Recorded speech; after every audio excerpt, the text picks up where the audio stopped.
190 million pound reference Pakistan की तारीख का सबसे बड़ा करप्शन केस है। खुद को सादिक और अमीन कहने वाले मुल्क के सबसे बड़े डाके मुलविस पाए गए वफाकी वजीर मनसूबबंदी एहसन इकबाल के प्रेस कॉन्फ्रेंस का बरतानिया की जानिब से लौटाए गए 64 अरब रुपए कौमी खजाने में जमा होने चाहिए थे। कोई शख्स चोरी के पैसे से मस्जिद बना दे और कहे कि मेरी चोरी हलाल हो गई है तो ये एक तौहीन आमेज रवैया है।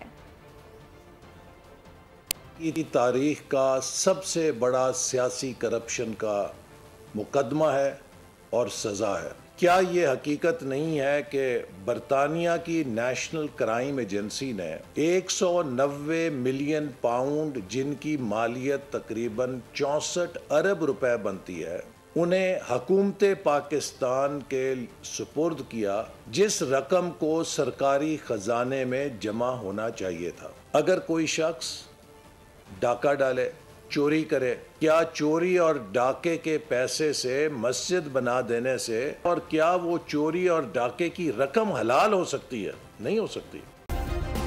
सब्सक्राइब करें और बेल दबाएं ताकि कोई खबर रह न जाए।